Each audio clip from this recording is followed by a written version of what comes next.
Viewers, what if I told you that Yu Menglong's death wasn't just a tragic accident, but a gateway into something darker, something that now hangs inside one of Beijing's most famous art districts?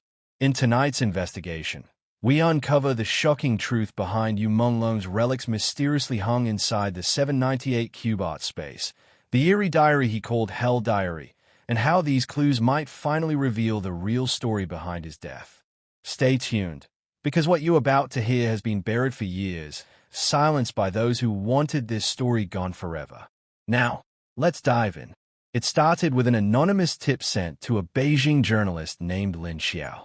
The email contained only a photograph, a blurry image of what looked like an art installation inside 798 Cube, one of the most prestigious art galleries in China's 798 art zone. Hanging from the ceiling was a glass cube illuminated by cold blue light. Inside it, a tattered denim jacket, a pair of silver rings, and a charred black notebook tied with red thread. The subject line of that email simply read, "Yu Menglong's relics have been hung." The journalist hesitated. Yu Menglong, the actor who had captivated millions, had died earlier under mysterious circumstances. His death had been ruled as an accident, but inconsistencies had already begun to pile up. Fans had noted his strange behavior in the days before his death. Cryptic social media posts, late-night live streams, and even a deleted message that read, "When art becomes hell, I'll leave my story behind." And now, that story was hanging for the world to see. When the gallery quietly opened that night for an invite-only viewing, the atmosphere was eerily silent. No one had claimed authorship of the installation. The plaque simply read, "Relics of the Forgotten." But those who entered swore they could feel a chill radiating from the display. The jacket was unmistakably Yu Menglong's. Fans recognized it instantly from his 2020 drama shoot in Hangzhou. The rings were identical to the ones he wore in interviews. And the notebook, bound in burnt leather, had his initials carved faintly on the spine, YM. Security footage from that night later showed something bizarre. At exactly 11:11 p.m., the gallery lights flickered for 7 seconds. When power returned, the glass cube's temperature sensors recorded a sudden drop from 22 degrees Celsius to 10 degrees Celsius. A faint crack appeared on the glass, as if something had pressed against it from the inside. That same night, an unknown account uploaded a link to the dark web, a digital file titled Hell Diary by Yu. It was encrypted, but once cracked by a small group of cyber investigators, its contents shook everyone. Inside were scanned pages of a diary allegedly written by Yu Menglong himself. The handwriting matched samples from his old letters and autographs. The diary began 6 months before his death. Its tone shifted from calm reflections to desperate confessions, about seeing faces behind the mirrors and hearing whispers in the studio after everyone had left. One line stood out. They said the performance never ends. Even after death, I'll be part of their exhibition. 798 Cube, the Cube of Souls. Investigators who examined the diary noticed references to coded names, L, Q, and the curator. Fans speculated L referred to Lin Xiao, the journalist who received the email. Q was believed to be Qihao, the owner of a private art museum where Yu's body had allegedly been preserved. But the curator? That name appeared repeatedly, as if he was being watched by someone connected to the art world. Another chilling passage read, "They promised me immortality through art. But immortality is just another form of prison. If you find this, it means I didn't escape." By the time the public became aware of the installation, the authorities had already tried to shut it down. The gallery issued a statement denying any involvement, claiming the display was an unauthorized intrusion. Yet, photos and witness testimonies proved the exhibit had been up for 3 full days before being taken down. During that short time, several visitors reported feeling dizzy and nauseous near the cube. One woman fainted after claiming she heard someone whisper her name from inside the glass. Another said she saw fingers pressed against the inside wall, but when she looked again, they were gone. And then came the most terrifying discovery. When technicians dismantled the installation under police supervision, they noticed small engravings on the bottom of the cube, visible only under UV light. The engraving read, "The seventh day, the same title Yu Menglong had allegedly written on the final page of his Hell Diary before drawing a circle and signing off with the phrase, "Rebirth requires death." Inside the jacket pocket was a folded photograph. It showed you standing in the same gallery, beside that same glass cube, long before the installation ever appeared. In the photo, the cube was empty, and Yu's eyes looked hollow, unfocused. The back of the photo had a date written in pen, July 7th, 2022, 2 months before his official death date. Who took the photo? No one knew. A tech analyst who examined metadata from the dark web file claimed it had been uploaded from an IP address trace to a building inside the 798 art zone itself. But before more information could be retrieved, the file vanished, deleted permanently, leaving behind only screenshots and the haunting phrase from its final page. They said art captures life. But what happens when art captures death? Weeks later, Lin Xiao received a sealed envelope with no return address. Inside was a small USB drive labeled simply Final Act. The video file it contained showed a shaky, dimly lit room, believed to be inside a recording studio. You sat on the floor, facing the camera. His voice was calm, eerily composed. "If anyone sees this," he said softly, "don't believe the official story. I didn't die the way they said. I left my soul inside what they built. It's the only way I could stay hidden." Then he looked away from the lens, whispering to someone off camera, "Are you ready to hang it now?" The footage cut abruptly.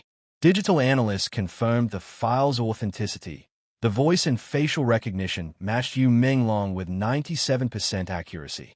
But how the footage was recorded and who uploaded it remains a mystery.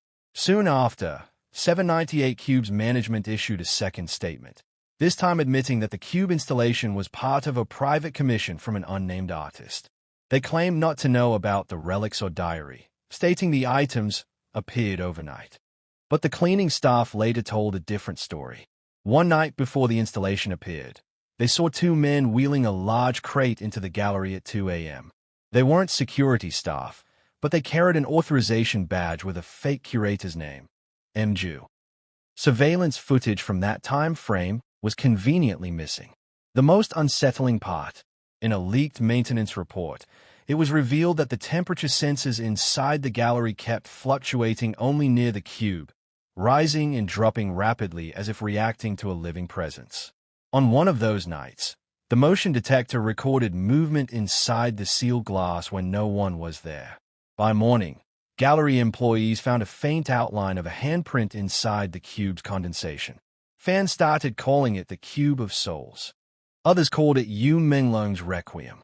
But as theories grew, Lin Xiao risked everything to publish the full timeline of her findings. She discovered that Yu had been working on a secret art collaboration before his death, a multimedia performance piece combining film, sculpture, and psychological illusion. His partner, a mysterious foreign artist known online only as the Curator.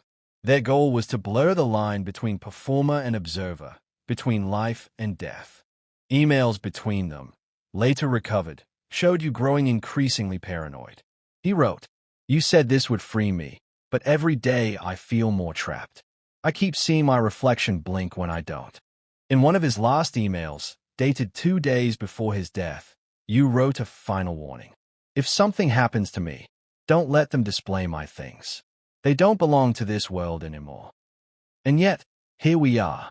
What's even more disturbing is that after the cube was confiscated by authorities, no official record of its location was made. The gallery was shut down for structural renovation, and all staff were temporarily reassigned. A few months later, a new exhibition opened quietly under a different curator's name. Visitors reported seeing a new glass sculpture in the same spot. But this time, nothing was inside. Just an empty cube. Still, some swear that at exactly 11:11 p.m., when the lights dim, the faint outline of a man can be seen standing inside, motionless, wearing a denim jacket. As for Lin Xiao, she vanished 2 weeks after publishing her final report. Her last message posted online read, "Is not gone. He's just waiting to finish his final act." And the Hell Diary? Its last line still chills anyone who reads it. On the 7th day, I will hang my story where art meets the dead. They'll call it beauty. I'll call it freedom. If this story has taught us anything, it's that art sometimes hides what truth cannot say aloud. Whether you Menglong's relics were part of an unfinished masterpiece or something far more sinister, one thing is certain: the mystery isn't over. Because every year on the anniversary of his death, a new anonymous upload appears briefly on encrypted networks. The files are always labeled the same: Hell Diary Update. And each time, it includes a single, chilling image, a handprint against glass. If you made it this far, you deserve to know this isn't just a story about death. It's about legacy, obsession, and the price of creating something eternal. So what do you think really happened to Yu Menglong? Was a curator real? Were his relics a cry for help, or a warning from beyond? The cube was taken down, or so the authorities claimed. But weeks later, whispers began to spread among the underground art community. They said the relics were never moved out of 798 Cube, only sealed deeper within it. A night guard who worked there later confessed anonymously to a local blogger that after the removal operation, he heard noises, faint thumps, like someone knocking from beneath the concrete floor. It happened around 2:30 a.m., he said. I followed the sound and found a crack near the base of where the cube once stood.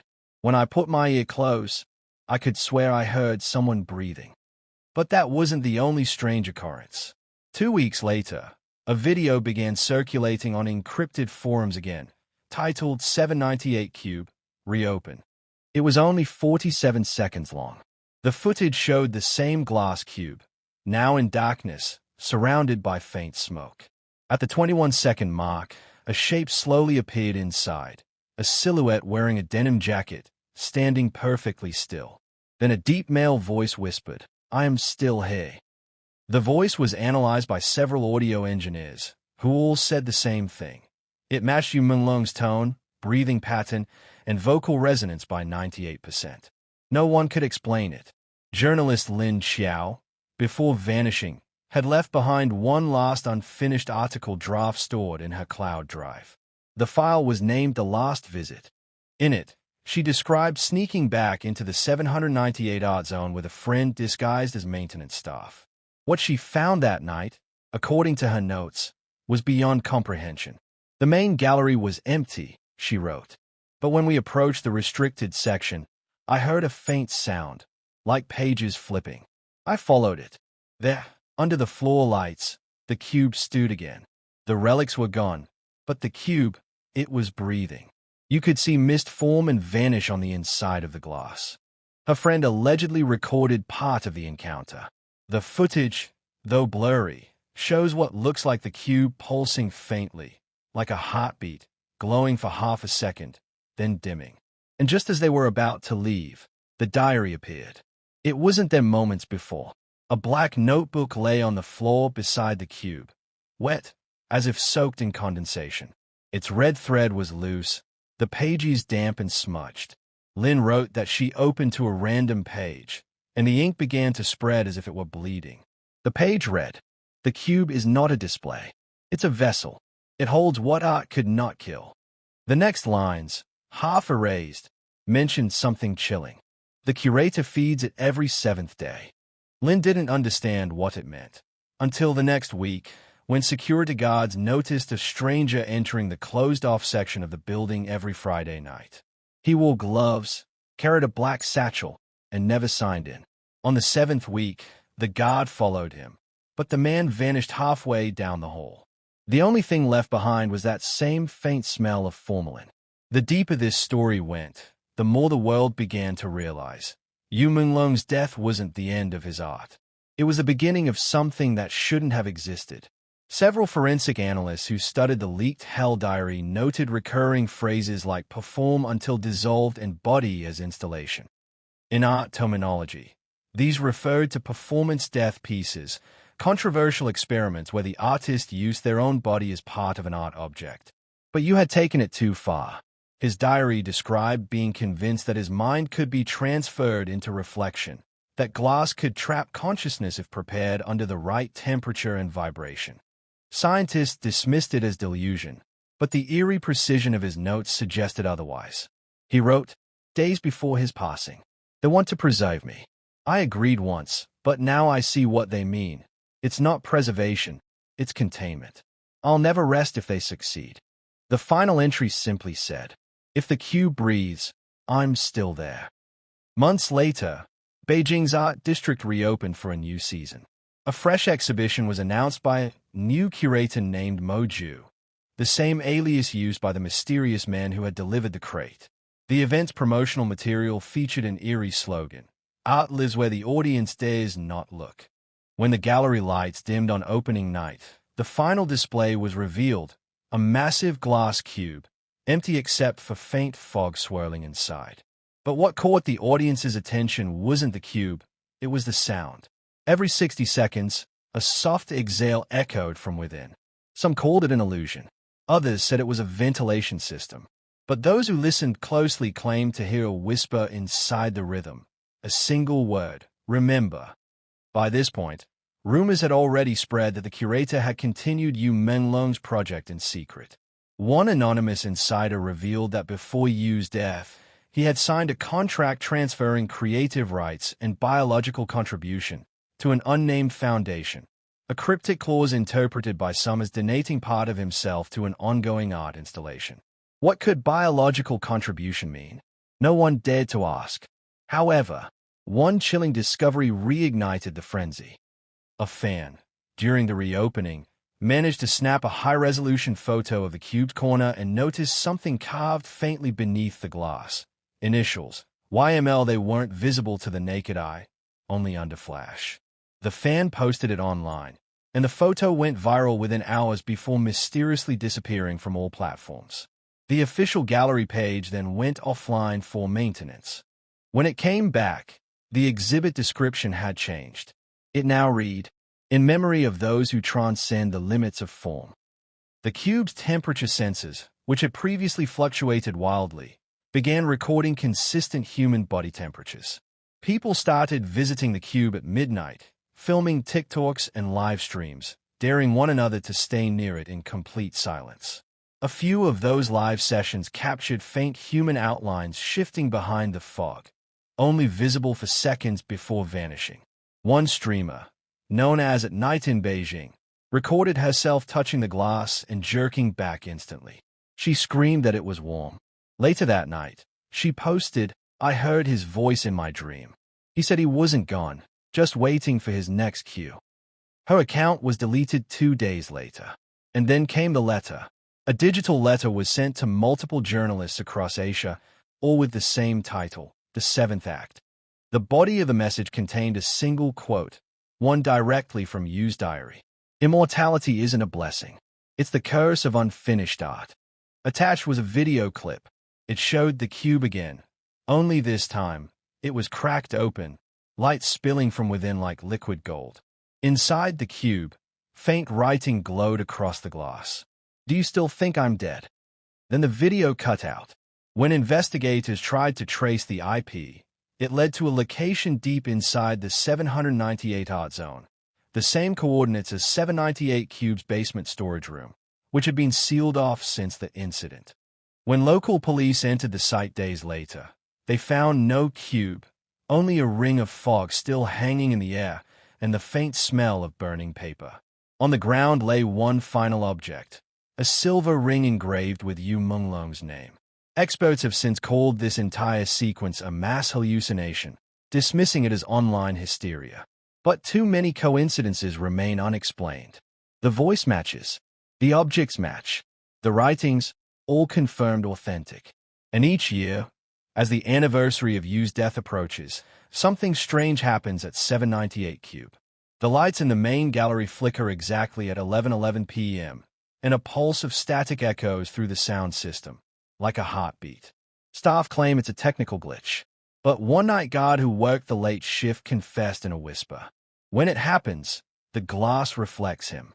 Even if you're not looking directly, you'll see him standing there, watching, waiting, like he never left. And in a way, maybe he never did. So, what do you think really happened inside the 798 Cube? Was Yu Menglong's Hell Diary a warning, or an invitation? Did the curator complete his masterpiece using used consciousness? Or are we witnessing the birth of something that defies death itself? Tell me what you believe in the comments below. Do you think the cube still exists? Do you believe Menglong's spirit is alive through his art? Drop your theories. Every detail counts. And if this story sent chills down your spine, make sure to like, share, and subscribe to my YouTube channel for more deep, mysterious investigations like this. Your comments help uncover more layers of these hidden truths, so don't hold back. What do you think the cube really holds? Until next time, stay curious, stay cautious, because some stories don't end, they evolve.